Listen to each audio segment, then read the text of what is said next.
శుక్రవారం అంటే లక్ష్మీదేవికి ఎంతో ఇష్టమైన రోజు.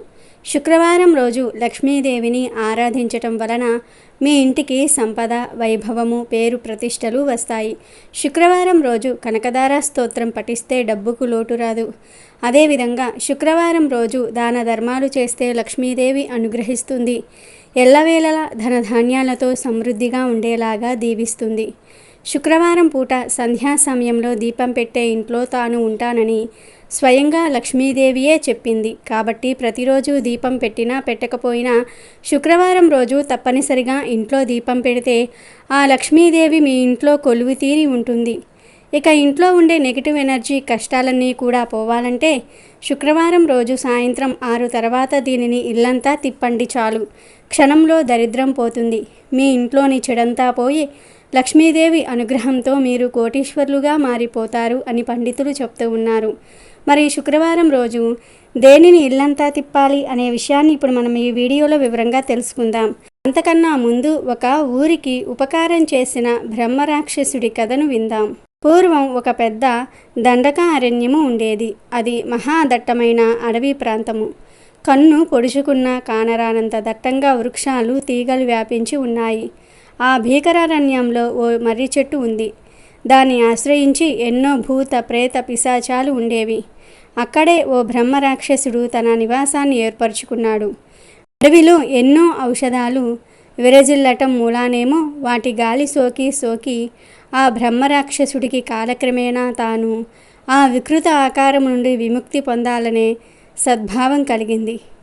ఎవరైనా తనకు సన్మార్గం చూపే వాళ్ళుంటారేమో అని అన్వేషిస్తూ ఉంటే శాపగ్రస్తురాలైన ఓ పులి దైవవశాత్తు అటుగా వచ్చింది.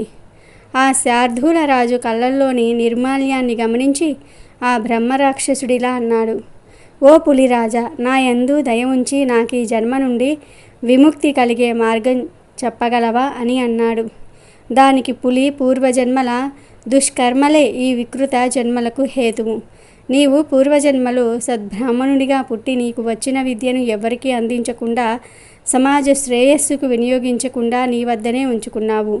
ఆ దోష కారణముగా నీవిప్పుడు బ్రహ్మ రాక్షసుడివైనావు.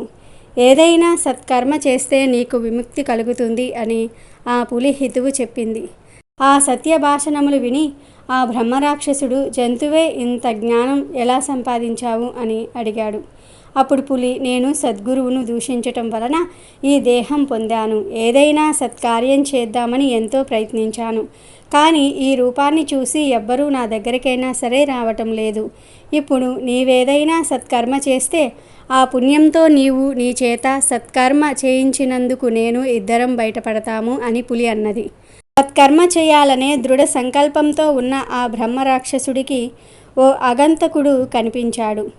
తనను ఆ రూపంలో చూస్తే భయపడతానని ఓ సాధువు వేషంలో ఆ బాటసారి వద్దకు పోయి యోగక్షేమాలు విచారించాడు రాక్షసుడు. అప్పుడు ఆ మనిషి తన విచారాన్ని ఇలా వ్యక్తపరిచాడు. 100 వరహాలు కావాలి, ఎలా సంపాదిద్దామా అని ఆలోచిస్తూ ఉన్నాను అని చెప్పాడు.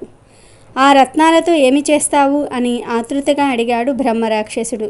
దానికి ఆ అగంతకుడు, రాజకుమారిని పెళ్లాడాలి అన్నాడు. పెళ్లికి రత్నాలు ఎందుకని బ్రహ్మరాక్షసుడు ప్రశ్నించగా, ఎక్కడో హిమవత్ పర్వతాల దగ్గర ఏవో రత్నాలు ఉన్నాయట, అవి తెస్తే గాని పెళ్లి చేయరట.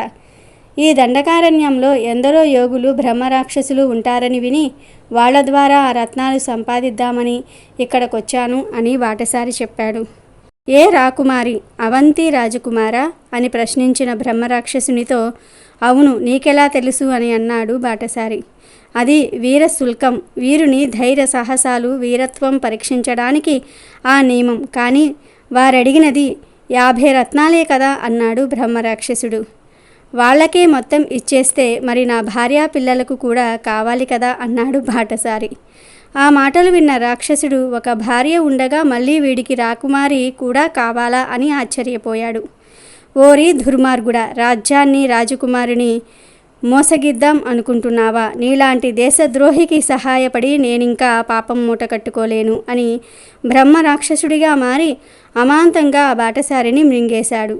తక్షణమే పులిగా శాపం పొందిన శిశుడు నరరూపంలో ప్రత్యక్షమై, మిత్రమా, దుష్టుడైన దేశద్రోహిని సంహరించి రాజ్యాన్ని కాపాడిన నిన్ను నన్ను ఆ ధర్మదేవుడు కరుణించినాడు రా అన్నాడు. నూతన మిత్రునితో దివ్య లోకాలు చేరుకున్నాడు బ్రహ్మరాక్షసుడు. ఈ కథలోని నీతి ఏమిటి అంటే, దుష్కర్మలెన్నడూ చేయరాదు. నేర్చిన విద్య యొక్క సారమును ఎవ్వరికీ పంచకుండా బ్రహ్మ రాక్షసుడు సద్గురు దూషణ వలన శిశునికి దుఃఖములు తప్పలేదు. పరోపకారం యొక్క విలువ ఈ కథ మనకు తెలిపింది. కేవలం పరోపకారం ఒక్కటే తమను కాపాడగలదని తెలిపి బ్రహ్మరాక్షసుడు పులి దృఢ సంకల్పంతో సత్కార్యం చేయదలిచినారు. దేశద్రోహం చాలా పాపకార్యం. అట్టి దేశద్రోహిని సంహరించి బ్రహ్మరాక్షసుడు ఊరికి ఉపకారం చేశాడు. వీడియోలోకి వస్తే, శుక్రవారం రోజు దీనిని ఇల్లంతా తిప్పితే చాలు, ఎన్ని ఘోర దరిద్రాలు ఉన్నా, ఎంత నెగిటివ్ ఎనర్జీ ఉన్నా పోతుందని శాస్త్రాలు చెప్తూ ఉన్నాయి. మరి ఇల్లంతా ఏం తిప్పి చూపించాలంటే ధూపము చూపించాలి. ఇంట్లో ఉండే నెగిటివ్ ఎనర్జీని, దరిద్రాన్ని తరిమి కొట్టాలంటే వారానికి ఒక్కసారి, అది కూడా లక్ష్మీదేవికి ఇష్టమైన రోజున, శుక్రవారం రోజున సాయంత్రం 6 తర్వాత ఇంట్లో ఖచ్చితంగా ధూపం వేసి తీరాలి. ఆ ధూపం ఎలా వేయాలి అంటే, ముందు రోజు కొన్ని వేప ఆకులను, తులసి ఆకులను కోసి తెచ్చుకొని బాగా ఎండలో ఎండబెట్టి పొడిలాగా చేసి పెట్టుకోండి. శుక్రవారం రోజు సాయంత్రం గుగ్గిలము మరియు ఈ ఆకుల పొడిని కలిపి ధూపం వేయండి. ఈ ధూపాన్ని ఇల్లంతా చూపించండి. ధూపం వేసే ముందు డోర్సు, కిటికీలు అన్నీ మూసివేసి ధూపం వేయండి. వెంటనే అంటే 2 నిమిషాల తర్వాత తలుపులు తీసేయండి. అప్పుడు ఇంట్లో ఉండే నెగిటివ్ ఎనర్జీ అంతా కూడా ఊపిరాడక వెళ్ళిపోతుంది. ఈ పదార్థాలను కలిపి మండించి ఇల్లంతా ప్రతి గదిలో ప్రతి మూల వేయాలి. శుక్రవారం సాయంత్రం ఇలా ధూపం వేస్తే ఎంత ఘోరమైన దరిద్రాలు ఉన్నా, అనారోగ్య సమస్యలు ఉన్నా అవన్నీ తొలగిపోతాయి. క్షణాల్లో నెగిటివ్ ఎనర్జీ మీ ఇంటిని వదిలి పారిపోతుంది. లక్ష్మీదేవి అనుగ్రహంతో మీరు కోటీశ్వరులుగా మారిపోతారు అని శాస్త్రాలు చెప్తూ ఉన్నాయి. కాబట్టి శుక్రవారం రోజు మీరు కూడా సాయంత్రం ఈ విధంగా ధూపం వేసి లక్ష్మీదేవి అనుగ్రహంతో సకల ఐశ్వర్యాలను పొంది సంతోషంగా జీవించండి. చేతిలో చిల్లి గవ్వలేని వారు శుక్రవారం రోజు లక్ష్మీదేవి ఫోటో ముందు దీపం పెట్టి ఈ బీజమంత్రాన్ని 11 సార్లు చదివితే చాలు, లక్ష్మీదేవి అనుగ్రహంతో కూటికి లేనివాడు కూడా కోటీశ్వరుడు అవుతాడని శాస్త్రం చెప్తోంది. శుక్రవారం అంటే లక్ష్మీదేవికి ఎంతో ఇష్టమైన రోజు. అసలు శుక్రవారం అంటేనే ప్రేమ, దాంపత్యము, అందం వంటి వాటికి చిహ్నము. ఎందుకంటే శుక్రవారానికి అధిపతి అయిన శుక్రుడు ఆయా లక్షణాలను ప్రభావితం చేస్తాడని నమ్మకం. పైగా లక్ష్మీదేవికి సైతం శుక్రవారం ప్రీతికరం.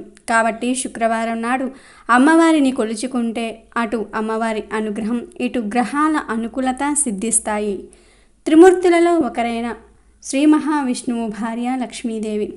మహాలక్ష్మి సిరి సంపదలకు ఆదిదేవత, జీవన సౌభాగ్యానికి దివ్య ప్రతీక, సృష్టికి కారణభూతమైన ఆద్య పరాశక్తిని మన ప్రాచీన మహాతృష్టలు మనోజ్ఞ రూపాల్లో చిత్రించి ఆరాధించారు.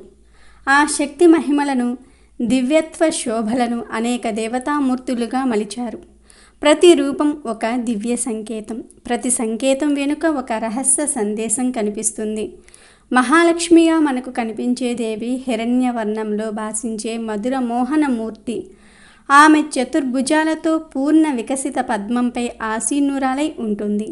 ఆమె హస్తంలో ఒక పద్మం మొగ్గ రూపంలో ఉంటుంది. సౌందర్యానికి, వినిర్మలతకు సంకేతం అది. పద్మం బురద నుంచి పుడుతుంది. మనలో ఏ వాతావరణ పరిస్థితుల్లోనైనా సరే వికసించే అపరిమిత శక్తికి ఈ పకం సంకేతం. మహాలక్ష్మి చుట్టూ నీరు ఆవరించి ఉంటుంది. ఈ నీరు జీవనానికి సంకేతం. ఈ నీరు నిత్య ప్రవాహశీలమై ఉంటుంది. అలా ప్రవహించకపోతే అది నిల్వ ఉండిపోతుంది. నిల్వ ఉండి పాడైపోతుంది కూడా. ధనం కూడా ప్రవహిస్తూ చలామణి అవుతూ ఉండాలి. ఈ ధన ప్రవాహాన్ని ఆపి ధనాన్ని కూడబెట్టేవారు ధనం, జీవితం అంటే ఏమిటో అర్థం చేసుకోలేరు. అయితే కొంతమంది దగ్గర అస్సలు డబ్బులు నిలవవు. అంటే నెలంతా కష్టపడి ధనాన్ని సంపాదిస్తారు. ఆ ధనం చేతిలోనికి వచ్చిన 2-3 రోజుల్లోనే ఖర్చు అయిపోతుంది. మిగిలిన రోజుల్లో ఇంటిని ఎలా గడపాలో కూడా అర్థం కాదు. ఇలా చేతిలో చిల్లి గవ్వ కూడా మిగట్లేదని బాధపడేవారు, అలాగే లక్ష్మీదేవి అనుగ్రహంతో సంపాదన పెరగాలని ఆశించేవారు శుక్రవారం రోజు ఇంట్లో పూజ గదిలో లక్ష్మీదేవి ఫోటో ముందు దీపం పెట్టి 11 సార్లు ఒక బీజమంత్రాన్ని చదివితే లక్ష్మీదేవి అనుగ్రహంతో దరిద్రాలు కష్టాలు పోతాయి, ధన సంపాదన పెరుగుతుందని సిద్ధశాస్త్రం చెప్తోంది. మరి శుక్రవారం రోజు చదవవలసిన ఆ మంత్రం ఏమిటో ఇప్పుడు మనం ఈ వీడియోలో తెలుసుకుందాం. శుక్రవారం రోజు చక్కగా ఉదయమే నిద్రలేచి శుచిగా స్నానం చేసుకొని పూజ గదిని శుభ్రం చేసుకొని లక్ష్మీదేవి ఫోటో దగ్గర పూజ చేసుకోండి. కనీసం ఆవు నెయ్యితో దీపమైనా సరే పెట్టండి. అంటే పూజ చేయలేని వారు నేతి దీపం పెట్టండి. అలా దీపం పెట్టిన తర్వాత 11 సార్లు ఓం శ్రీం శ్రీయే నమః అనే బీజమంత్రాన్ని చదవండి. ఈ బీజమంత్రాన్ని శుక్రవారం ఉదయం ఏమీ తినకముందు జపించాలి. మళ్ళీ తర్వాత మధ్యాహ్నం 11 సార్లు, రాత్రికి 11 సార్లు పఠిస్తే చాలా మేలు జరుగుతుంది. మీకు ఉన్న ఆర్థిక సమస్యలన్నీ కూడా తొలగిపోతాయి. తొలగిపోయేలాగా అమ్మవారే చూసుకుంటారు. ఈ బీజమంత్రం చాలా శక్తివంతమైనది. ఈ బీజమంత్రం శుక్రవారం రోజు జపిస్తే ఎలాంటి సమస్యలు ఉన్నా ఖచ్చితంగా తొలగిపోతాయని సిద్ధశాస్త్రం చెప్తోంది. ఉదయం, మధ్యాహ్నం, సాయంత్రం ఇలా 3 పూటలా కూడా 11 సార్లు ఈ బీజమంత్రం జపించటం వలన చేతిలో చిల్లి గవ్వలేని వారికి కూడా ధనం చేకూరుతుందని శాస్త్రాల్లో చెప్పారు. కాబట్టి ధన సమస్యలు ఉన్నాయని బాధపడే ప్రతి ఒక్కరూ కూడా ప్రతి శుక్రవారం రోజు ఈ బీజమంత్రాన్ని జపించండి. అమ్మవారి అనుగ్రహాన్ని పొంది ఎలాంటి ధన సమస్యలు లేకుండా, ధనానికి లోటు రాకుండా సంతోషంగా జీవించండి.